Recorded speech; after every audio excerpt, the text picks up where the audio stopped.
Welcome back to the final cut. On today's episode, we have got the amazing 88 Love to Create, the current Wahl British Barbershop of the Year in the house.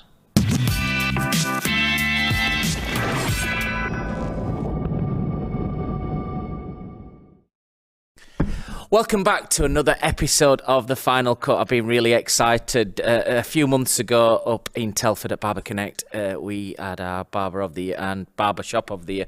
Massive awards, and I'm pleased to announce here in the studio at SE1 in London, we have the winners of the Wahl British Barbershop of the Year. 88 Love to Create. We've got Joey Power and Joe Sloan in the house. Whoa. Thank you so much for having us. Good to see you guys. For real, So yeah. excited. Yeah. On our doorstep today as well, it's even better. Yeah. Well, obviously, we're not on our doorstep, as you can see, with David Foster, the co-founder of BarberEVO and SalonEVO. Nice Scottish dulcet tones and the Yorkshire tones ringing around Covent Garden last night. Yeah, do you know, we've got to get that north-south mix. We've got to get it right somewhere, don't we? Is there still a divide, or? Oh, it's a massive divide. Even on this table, look, we've got you on one side and us on this side. And just a great looking guy on the cover. Second cover in 12 months. Just yeah. And sleep. So we look, guys, I'm going to take you back a few months, back up to Telford, and you're in the audience. Second time you guys have been in the final. I can feel the nerves already. I'd seen you guys walking around a little bit, and I think I think we just bopped in coming out of a washroom or wherever. You see how now I'm eloquently going saying toilet or pisser. I will say washroom. And so I see Johnny, and he was like, all day. I'm like, are you nervous? He went, no, I'm all right. Hang on a second, He's on oxygen, they're on ventilation. Staff are wafting him. Are you nervous? No, boys, I'm all right. I'm okay. I think that was 95% nerves and 5% hangover, because I saw you the night before, pal. No, it definitely wasn't me. Well, you see, it's all coming out now. I'm going to take you back, though, to transport you back to that time, because one of the questions I ask guests when they've come on the final cut is if you could relive one moment of your career, what day would you like to go back to? And I'll give you, for instance, I'll drive along sometimes in my car and I have all voiceovers, and it's a bit weird, but I'm going to admit it because I think the final cut's all about being honest. I do play my voiceovers in the car, which will say, ladies and gentlemen, would you please welcome Wahl's Global Artistic Director, Mr. Simon Shaw, and I'll come out something like Irie in a car, you know, like, what a feeling. I'm driving along, like, yeah, I can remember this when I was in Hong Kong, and it's like, cool. And so I'll relive that moment. We're going to go back. We've got Barry Stevens on the stage to present your trophy. Yeah. And we're going to fetch the trophy in a minute. We've got a special guest to fetch your trophy back into you. And I'm there. And there's the background music, the Pirates at Caribbean. And then it goes, the winner of the Wahl British Barbershop 2023 is 88 Love to Create. Take us back to that moment. Joe, you start. Well, I don't know, I just had a gut feeling, man. Like, from getting so close a year before, knowing with the feedback that we got from you guys, knowing how close we come, and knowing what we had done 12 months later, man, I jumped off that chair. I can't contain that feeling, because it just, I wanted it. That's what it was. I actually wanted it, and I felt like we deserved it as well. I mean, everyone deserved it in that category, and there were some amazing finalists.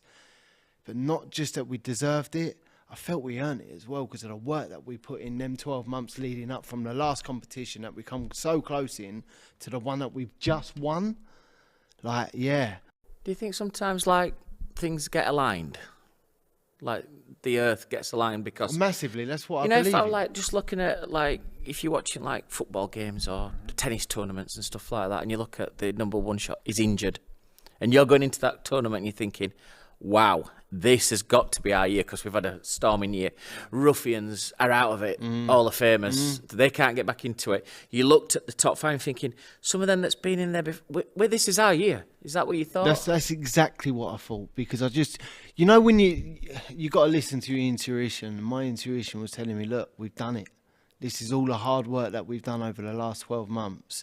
This is our time. And if it isn't our time, then perhaps it's not meant to be. But I just felt it, man. See, just on that though, you're allowed to think that way, but did you actually discuss it between the two of you? Yeah, you didn't stop telling us. What telling that me. it was That our you year. felt it was Of coming, course, yeah. man. Listen, you got to speak that Yeah. into existence. We live right? we run our business like that. Yeah. For real, yeah. That's how we run our business, right?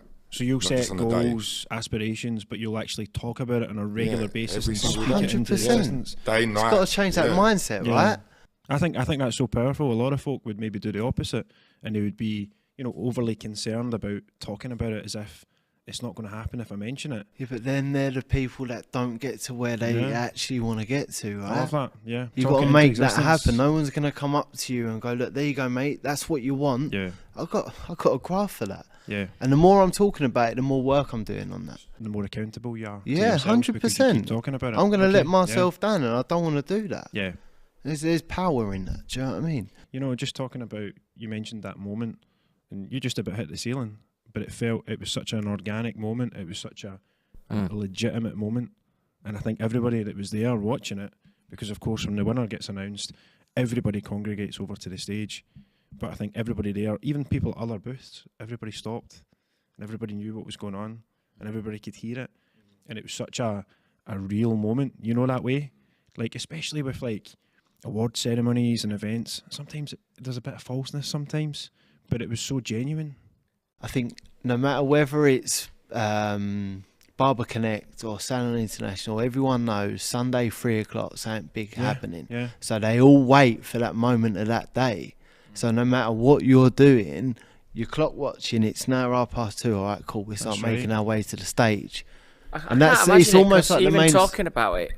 Even though I devise it and compare it, I've got nerves. Even I can feel it. I don't feel sick, but it's like, hold on a minute, because it's a big moment that for anybody. Because I always think that you're gonna change somebody's career. You change a path of a salon. What's it been like since? To be honest with you, right, we work so hard behind the scenes in the shop, providing services, running our business, looking after our team. Of course, all of them things become paramount, right, when you're running a business. And you're always going to be challenged with some form of BS or adversity or something every day. That's just how it is when you've got staff. So I think we're naturally very grounded because of that, because them things do come first. However, we come back and naturally, like, obviously we're mad gassed with what we've done. Like, it's like the work, and like, everyone's going to say it, and I don't really care what everyone thinks and what they've got to say, but everyone says they sacrifice things and they do things. And if they're going to compare themselves to us and how we run our business, I haven't got no time to listen to that, because people still see their families. They're not staying till their work like 10 o'clock, 8 o'clock, 9 o'clock every night. They're not open 7 days a week. The build up to where we got, I lost friends. I didn't see my kids. I didn't see my family. Not that this is a pity me. This was my choices. These were our choices. So in order to I think we put so much, like, it's really backwards and a little bit fucking morbid what I'm about to say. I lost my nan beginning of this year, right? And it's ain't an emotional one to do with her. My point is, she was ill for a long time. So we'd done the mourning. Do you know where I'm going with that? We'd done that mourning, that pain. I'd already accepted what had happened. So us getting to win, to get like this huge accolades, the biggest award you can win for a shop in our industry, probably globally, if not certainly in Europe and Great Britain, there ain't a bigger award or more prestigious for a barbershop to take away with them. I can confirm that. It's real, yeah. So I think with that said, it's not that I'm trying to sound ungrateful or rude or anything, but I think we kind of, like Joe, we've been manifesting that, so to speak. I think it was kind of like a walk in the park. Like, all right, cool, we've done that. You come back and it's like, when you're going to scream and shout, listen, we've just got the best barbershop in Great Britain. Like, stop what the fuck you're doing and take that in for a minute. Not us now, but in general, to have that under your belt is massive. So I think with that said, we come back and we've done the opposite. Rather than scream it, and we've got press, local radio, national press, we've got several things like this come up, and lots of other things that we're working on. And Simon's been really helping us with as well from Wahl. So I think for us, we come back and we're like, if we're going to scream and shout about this, we're now like nitpicking at the business. Do you know what I mean? Making sure all the little things that were fine before, but now it's like, how can we just up that a little bit, and that area and that, and tweak that, and maybe clean that area up? Because once you start screaming about that, people come in. People are coming without us doing it, just from social media and word of mouth. We've had, it Has it happened changed? on the Sunday. I mean, this is an interesting point. Has it increased business, would you say? Or have you got different clients coming in because you've won specifically that award? We have a very steady flow of new clients every month, and our retention rate is by 2 or 3%, pretty consistent from month to month to month. We always investigate where new clients come from. We've had quite a few people hear us on the radio, read us in the newspaper, and they've come in off the back of that. We had, actually, when we had our local Southend Echo article, we had a member from their rival newspaper come in and book an appointment with us, and then he wrote another article on us. So yeah, we have seen an influx of new clients through the back of the media that we've done, winning this awards. But I think it's they are kind of coming anyway, but you might nick another 30% out of that month. So because I think it's important, but I think when I see people just like spend loads of money, especially on British Hairdressing Awards, and they'll remortgage their houses to try and win it. What do you do when you've won it though? What does that fetch you? What's the ROI? What's the return on your investment? But from your point of view, I think it's important to tell the viewers when you do enter a competition, is it just for vanity? No. It's recognition for us. That's that, and you can turn that into then the business You turn that formula. into revenue, right? When we opened 88 5 years ago, me and Joe stepped away from all the shows, all the seminars, all of the educational stage work, and we focused on that business for 5 years. We come out of light last year when we done our own show, the homecoming show that you come down for, and then we entered that award. Because I feel like we're now in a position where we deserve a bit of accolade. We deserve our own limelight because we've just been hidden in the shadows for the last 4 years, making sure that what we've built is on solid foundation. And when we go out and we've just won the best barbershop in the UK, well, cool. Now that's got to live up to that. So as far as I'm concerned, we won that award and it was hard work getting there. It took 5 years to get there. Now the hard work continues because we got to live up to that. I've seen on socials as well that I've seen a lot of the press that you've had, Brad, seen Conor Ben, the champ, one of your clients, seen him there, had a nice interview with the trophy at the side of him. Do you know, one thing that strikes me, Simon, and I wonder if it would be of interest to our viewers, in fact I know it would be of interest to our viewers. Joe, you just spoke about data. You spoke about the efforts, the lengths that you've gone to the last 5 years. But when you mention data, a lot of people won't recognise the fact that that's probably a big part of being a success. And when Simon and when the judges get together and they're looking at these incredible barbershops, there's only subtle differences that can get you over the line. You know, it's the small detail, I'd imagine. But knowing things like you said about 2-3% variance month by month with retention. We're above the national... Our retention rate's about 87.3%. It See was that this though? month. That's the kind of thing, though, that separates the wheat from the chaff, I the think men it's from the just boys. being on your business, right? It is. That's all it is. It's, you look at any business other than, I think barbering itself is becoming more... I come from a hairdressing family, a hairdressing background. So I grew up with data, booking systems, collecting data. What we've done since then is we now collect that data, we break it down, utilise that, and then obviously distribute it where it needs to go with the staff. So we understand obviously the top performing services, how much retention they're at. Say they're doing 100 hours a week, they're not, just to give a number. Sure. We can work out how many of them hours are actually busy, what their average net spend is per hour. So you break that down, you can look at the profitable services, the most popular services, and obviously then you have a real structured goal and report to give them. So you want to get this, or you want to hit that next target. Well, listen, we've got this in front of us. It's just really simple. But I feel like that's such an important takeaway for the viewers. The fact that it's not just the look and the feel. It looks fantastic. Your clients are happy. You guys have put so much like blood, sweat and tears into it. But there's so much more behind the scenes that people don't see, and this is something that more people should be doing. Well, that's the thing. Listen, you could have the most beautiful stage front or shop front, right? You go out to the back room and it's a mess.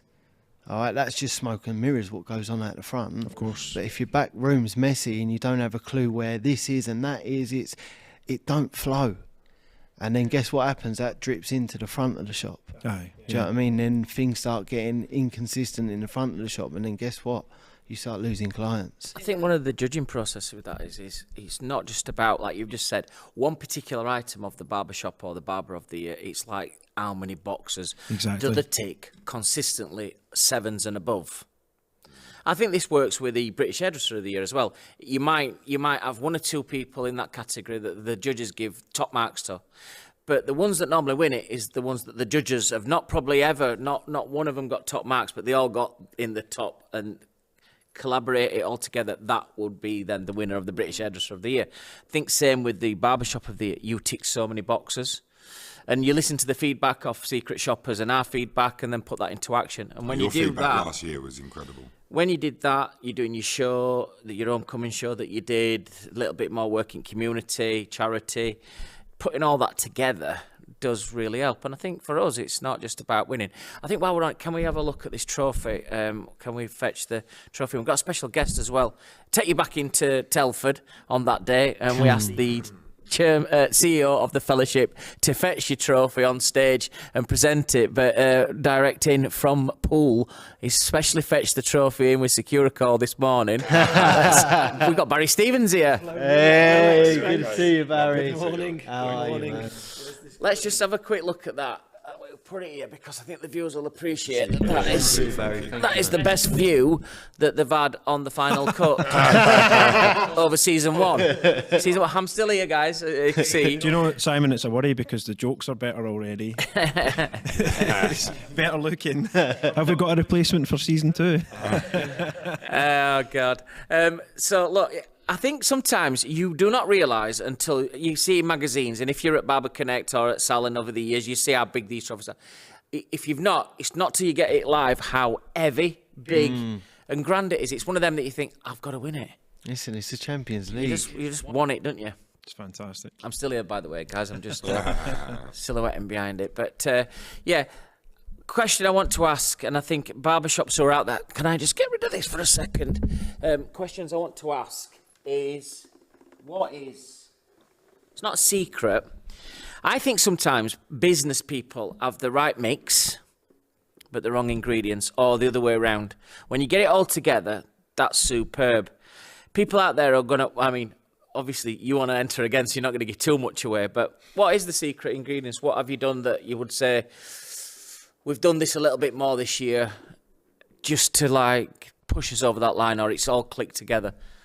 Or what we're missing before that you've added in? I don't know. In answer to your question, I don't know what that secret ingredient was. I'll just relay something I said to Joe. We was going down to Radio Essex to do another interview, and I just felt uncomfortable. Right, we've just won this most amazing award. We've got a really successful and busy barbershop. We should be in cloud 9. And I turned to Joe and said, I feel uncomfortable. I don't feel content. Like, what's next? Do you know what I mean? Well, I should be on cloud 9. Like, we've just hit the pinnacle, but I'm still not satisfied. And I think that's the secret ingredient, because I think it's, you could have everything, right? Now, I'm not saying I'm a greedy person.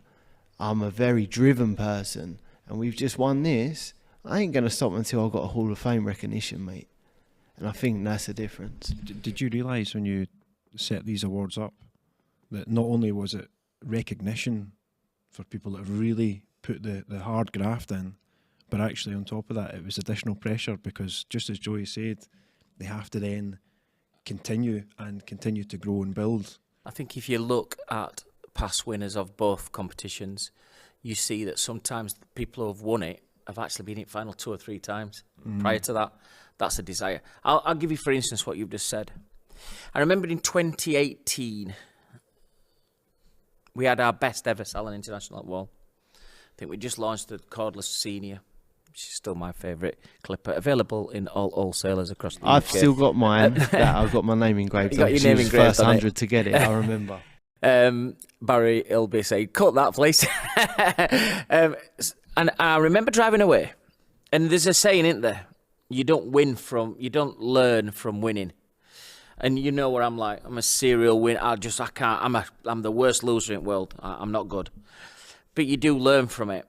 but I drove away from Salon having his best ever, and within 20 minutes of driving away in that car, I felt physically sick because I'm thinking, how do I beat this next year? And I started planning the Monday evening at 10 o'clock at night how to get better for next year.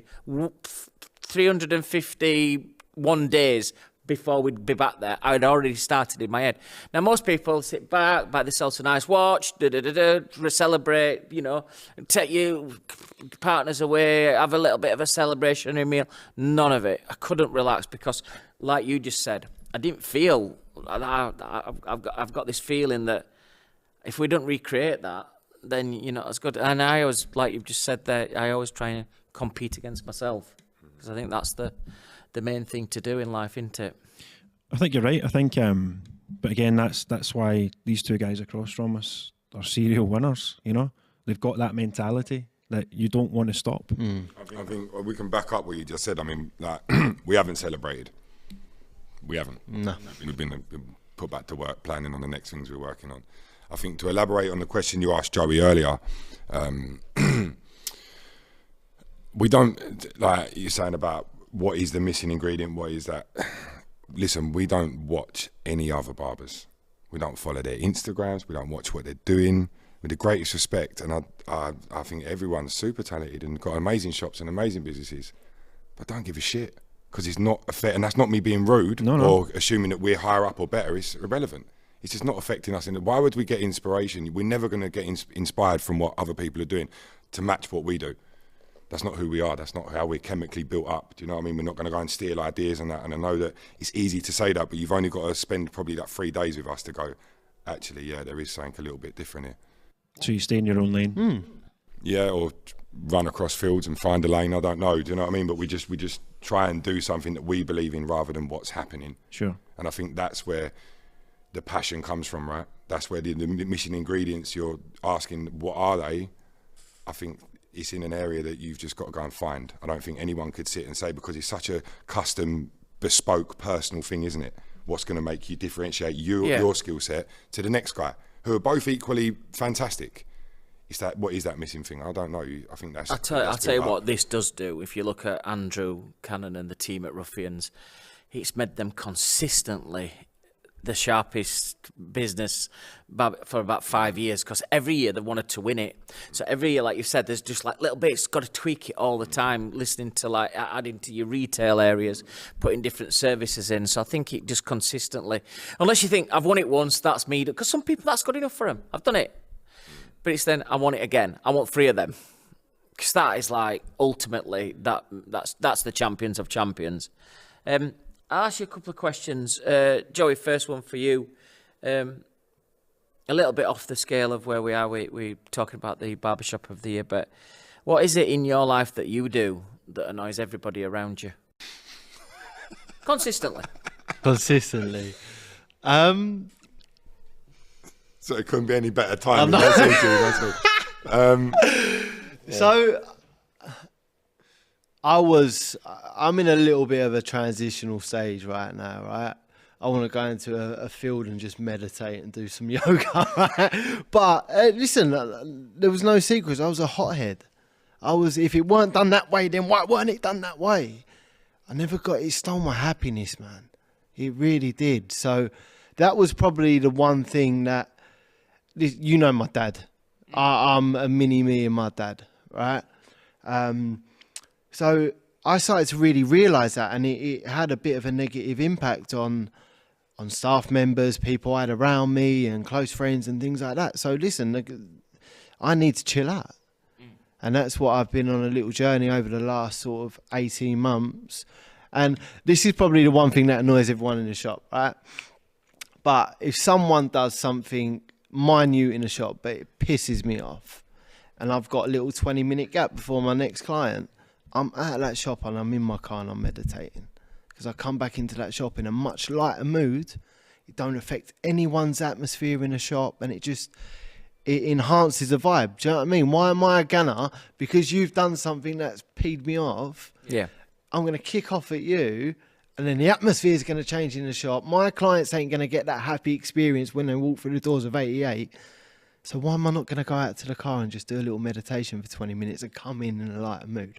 That's something that I've learned over from what used to annoy people. I don't know, I've achieved this though, but with my team that have been working for so long, but it's almost like I'm Paul Daniels on Magic. So I can walk into a room or backstage and something that's not right, and I can stand and just be quiet, and within a minute everybody stopped talking, and without actually saying anything, the things that are annoying me or doing is being done. It's almost like telepathic. You know, it's like you're looking at it, and I think you're right, sometimes getting that frustration is not the best. Joe, what's the one thing at work in the business of 88? It's the one thing that scares you. Personally? Well, yep, within your business. Thing that scares me within my business, to not ever lose myself. I think that's huge, and I think that's what everyone needs to hear. You know, because you get so caught up in everything. Do not lose yourself. Like Joe said, it was 5 years ago. I knew you a long time ago, when I was probably early 20s. I'm 35 now. We haven't been on the scene for a long time. We used to do a lot of big shows. Of course, we was never on the Wahl stage. However, we did do a lot of big stuff. And quite rightly so, got our names about. Anyway, we took ourselves out of that. We come back 5 years later, like Joe said. I think it's so easy to lose sight of who you are when you're growing a business, a brand. I think, and the bigger the beast, the more it needs feeding, right? So I think you need to plan. It's all very well going, right, we want X amount of staff, we want to be hitting 15 grand a week. Do you see my point? You want to be selling X, Y, Z, you want to be doing all these things. I think it's so important to not lose sight of who you are, not lose whether it's your hobbies or whatever it is you're doing. That's something I learned in the process of where we've got to now. And business is amazing. Our team are amazing. Everything is exactly where it should be.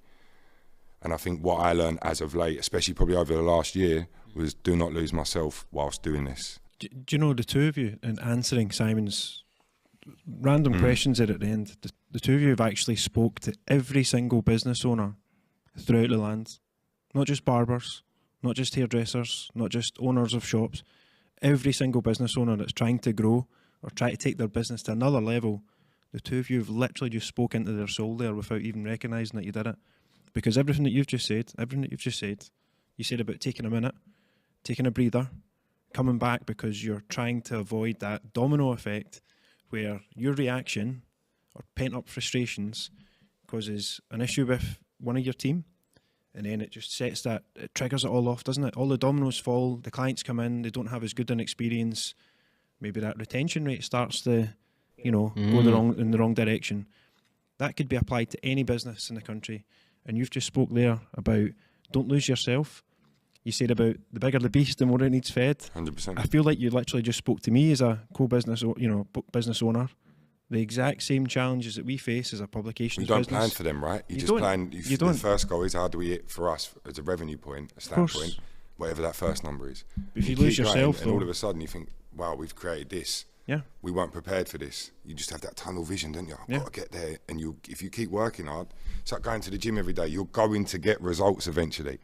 this is it. You win the day, you win the week, you win the month. Next thing, the year's yours. And we're here today going, boom, we just won Barbershop of the Year. That's just done by every single day doing something. But Simon won't even recognise fully because he's so engrossed in it that with this competition, it's so much more than just a trophy. It literally is rewarding the business, not the barbershop, but the business element of it, that I've got it right and I've got it spot on and should be role models for every other barbershop in the country. So kudos to the two of you because you've gone way beyond. Oh, listen, it's our team, man. Well, it's our team as absolutely. well, so thank you. But even just for what you've just said there, you've gone way beyond just barbershop owners. Like I say, every single business in the country could take note of what you just said there. So we appreciate that. I was Thank just you. going to draw everybody's attention if you've got the copy of BarberEVO, which is the July edition. July edition. You might have the September one now, but go to page 26. But if you go on to page 23, you'll see a photograph where I'm looking down across at your team with all the winners on. And there's a caption there, so I want you to write in and say, what is the caption as Simon's looking on page 23? I'm looking across at Joe Sloan. Now you'll turn to 26 and you'll see a like a face-up one, but on that caption, I'm going, what the fuck are you wearing? He's just come off a safari. I got sorted all day long. Good day, mate. Have a look at that, guys, if you have a look at the EVO issue, which has got that beautiful front cover on there, 53-year-old 2 in 12 months. We need to bring them down a wee notch or two. The amount of folk after Joe and I sat and had an interview, and Joey was looking at him the whole time trying to put him off. It was brilliant, by the way. You never got me, though. I know how to deal with that. But do you know the amount of people that said Bush Tucker trial? All day long. I got Dora the Explorer. Where I was getting them all day long. Where I was so like stressed and just wanted that so bad. Listen, normally I'd have probably said something. Yeah. Not to you guys, but yeah. And as I say, I was just so fixated on what. Do you know what it is? I bought that bag. I told you the bag was empty. Like we bought that bag. That's how I was praying. I was thinking, and then I didn't realise it. The only thing that we're missing were a few, like, you know, strings with corkscrews on them. Like, I got him to ask him in the green room afterwards. I got him with a beauty as we sat down towards the end of Barber Connect on the Monday afternoon. And I asked him, I'm not going to say it on there, but I got him with a beauty up line and sink. Before you leave, there's a guy, he gets up on a Sunday morning, looks outside his window, and there's a gorilla in the tree. And he says, oh my God, there's a gorilla in my tree. I'm going to phone the local zoo. He phones the local zoo up and he says, are you guys missing a gorilla? They said, yeah, we're missing a gorilla. There's a man out for it. Don't worry, get to my house. This is the address. It's in my tree. Okay, sit tight. 20 minutes later, the guy from the zoo's there with Joe's outfit on. I was waiting for it. He's got a dog, a shotgun and some handcuffs. So he said to the guy, he said, look, I'm going to go up the tree. I'm going to check the tree from the other side. The gorilla's going to fall down. When it falls down, the dog will bite its testicles. And it'll go like that. When it does that, put the handcuffs on.